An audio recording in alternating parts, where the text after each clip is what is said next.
YouTube está lleno de vídeos que explican la diferencia entre Latinoamérica, Hispanoamérica o Iberoamérica. Sin embargo, la gran mayoría solo son palabras bonitas y etiquetas políticamente correctas. Pero estáis de suerte, porque a mí eso me importa poco. Lo que aquí vamos a tratar es la verdad. Y esa verdad es que las palabras no son inocentes, que la primera batalla de una guerra es la del relato. Y América Latina no es un término geográfico, es un término cultural que esconde intereses políticos e imperialistas que pocos se atreven a tratar. Soy Gerardo de Borgoña y en este vídeo te voy a enseñar cómo un intento de expansión colonial se convirtió en el origen de América Latina. Pero antes vamos a conocer la diferencia entre los términos. Hispanoamérica se refiere a los americanos herederos de la tradición española. Iberoamérica amplía la frontera e incluye a las regiones portuguesas, básicamente Brasil. Y por último, Latinoamérica, que se refiere a las regiones que hablan las lenguas derivadas del latín, incluyendo el español y el portugués, pero también el francés. Vamos, básicamente una forma muy rebuscada de incluir los territorios franceses, mejor dicho, los pocos territorios franceses, que antes fueron españoles, pero que llegó Francia e implantó colonias, que son la Guayana francesa y la Antilla francesa. Y algunos me diréis, bueno, ¿qué más te da? Es una forma de englobar a los tres. Ante esto te digo varias cosas. En primer lugar, si piensas así deberías usar el pronombre ella y nosotros. Es decir, no se puede monopolizar el lenguaje para que lo particular condicione a lo general. No se puede. Y menos si lo que hay detrás son intereses políticos y paternalistas. Si aún no he convencido, intentad responderme lo siguiente. Ha quedado claro que Latinoamérica son los territorios americanos que hablan español, portugués y francés. Pero Francia no solo colonizó tierra en Centroamérica y Sudamérica, sino que también lo hizo en América del Norte. ¿Por qué no llamamos Latinoamérica a las regiones francesas de Canadá? Es decir, les decimos latinos a los americanos que hablan español y portugués para incluir la minoritaria presencia francesa. Pero no llamamos latinos a los franceses que colonizaron el norte de América, que para colmo tienen y tuvieron mucha más presencia en el norte que en el sur. Por ejemplo, en la región canadiense del Quebec, el francés sigue siendo el único idioma oficial y además administrativamente protegido. Sin embargo, a pesar de cumplir los requisitos, a estos no los llama nadie ni latino ni Latinoamérica. ¿Por qué no? Si hablan una lengua derivada del latín. Quizás es porque estas regiones solo han sido francesas o anglosajonas y el término latino resta más que suma, ya que no deshispaniza nada, o que no conviene autodeterminarse latinoamericano si está en un país anglosajón y rico. Esto ya nos da una idea de que el término Latinoamérica revela una narrativa selectiva y sesgada que refuerza la supremacía cultural de una potencia mientras intenta minimizar la contribución cultural de la otra, que para colmo son las que más presencia tuvieron en América y las que mayor legado han dejado. Porque mientras Francia establecía colonias para producir caña de azúcar con esclavos negros, España creaba nuevas ciudades y a través del mestizaje dejaba una huella imborrable en el continente. Conocido ya todo esto, vamos a ver cómo surge el término Latinoamérica o América Latina. Siglo XIX. Francia se embarca en varios intentos fallidos de construir un imperio, buscando a toda costa expandir sus dominios. El primer intento fue ese gran imperio francés, que dura apenas 11 años, gracias en parte a esos héroes y heroínas españolas que frenaron el intento napoleónico de invadir España, de los que os hablé en mi último vídeo. El segundo intento, que es en el que nos vamos a centrar, conforma el segundo imperio francés, que ya dura algo más, 18 años. Este es el que ve en América una oportunidad para hacerse con el control que España en su declive había dejado vacante, pero lo hace a su manera. Por eso mismo fracasó. Y es que todos los esfuerzos que puso Francia tan solo destacaron su incapacidad para alcanzar la grandeza imperial que España había logrado y mantenido durante más de 300 años.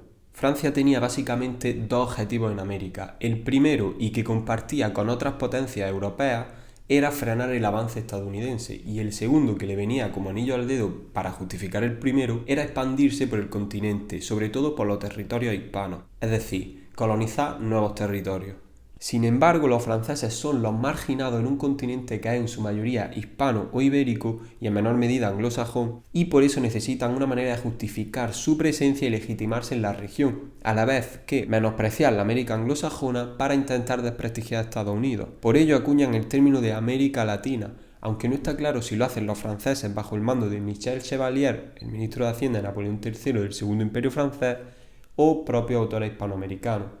Pero sea como fuera, Napoleón III y los grandes pensadores franceses comienzan a impulsar la idea de América Latina, denominación que se consolida y lo que pudo comenzar como un movimiento de piezas para frenar lo anglosajón, termina engullendo la huella ibérica. De este modo, Francia se convierte en la cabeza de lo latino en el nuevo continente latinoamericano.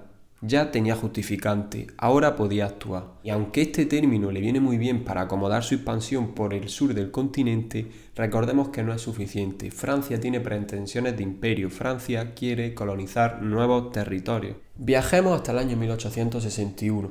Estados Unidos está inmersa en una guerra civil, la guerra de secesión, básicamente una guerra entre partidarios y contrarios de la esclavitud. Aquí es cuando Francia, concretamente Michel Chevalier, aprovecha la inestabilidad de Estados Unidos y promueve al trono mexicano Maximiliano I. Maximiliano de Habsburgo, que era austriaco, hablaba un dialecto latino, en concreto el retrorromance. Francia aprovechó esto y lo presentó al mundo como un latino para gobernar México, territorio latino, en nombre de los franceses, que encabezaban los latinos. Así es como Francia le busca los 3 pies al gato para respaldar una invasión. No obstante, faltaba lo más difícil, materializar la propuesta. Necesitaban un casus belli. No iba a tardar mucho, seguimos en el 1861. México da a conocer la suspensión de pagos de la deuda externa. Esto hace que Francia, España e Inglaterra, que eran los acreedores, hagan una coalición y decidan ir a México a cobrar la deuda. Sin embargo, Inglaterra y España, que estaban al mando del general Prim, descubren que las verdaderas pretensiones de Francia era invadir México, por lo que deciden retirarse. Los franceses permanecieron y comenzaron la invasión, tomando la Ciudad de México en 1863, año en el que Maximiliano fue presentado al mundo como emperador del Segundo Imperio Mexicano. Básicamente, México se convertía en un nuevo protectorado francés, pero 4 años duró.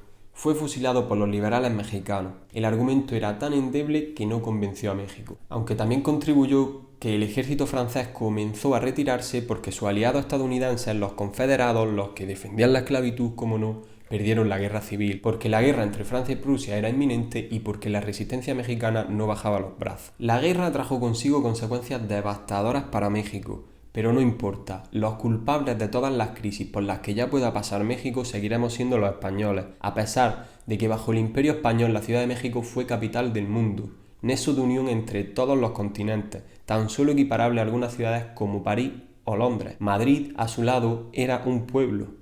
Así es como un término creado para justificar una invasión se asienta en el vocablo hispanoamericano, y sorprendentemente sus habitantes comienzan a utilizarlo para autodefinirse.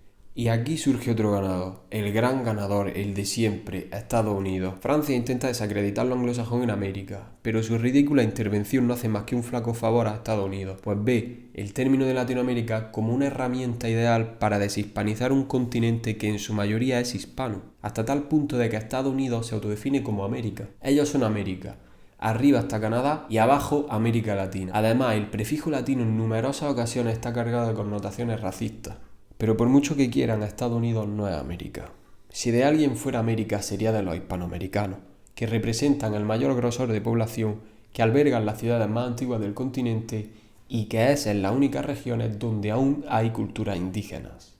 En definitiva, Francia, a pesar de su nefasta gestión en América, gana la guerra terminológica, hasta tal punto que la palabra Latinoamérica se ha popularizado y extendido por todo el mundo. Pero lo cierto es que en América nunca se ha hablado en latín. Los que llamamos latinos no son latinos, ni romanos, ni mucho menos franceses, son hispanos, porque su historia en común comienza con la llegada de los españoles. Y ahora que conoces el origen del término América Latina, te invito a que reflexiones y comentes sobre qué término crees que reflejaría mejor la diversidad y la riqueza cultural de la región. Y si crees que el término más correcto es América Latina, perdóname que te diga, pero tanto tú como todo aquel que lo use, estáis equivocados. Aunque es cierto que el término se ha asentado tanto que la mayoría de la gente lo utiliza sin conocer su contexto histórico. Y no solo eso, sino que además ha sufrido un reajuste total, porque nos cuenta entender que este hombre es latino, o este otro, incluso este, pero no lo debería ser este ni este, por mucho flow que tengan. ¿Y por qué ocurre esto? Porque el lenguaje moldea nuestra percepción del mundo. Por eso, os vuelvo a repetir, las palabras nunca son inocentes.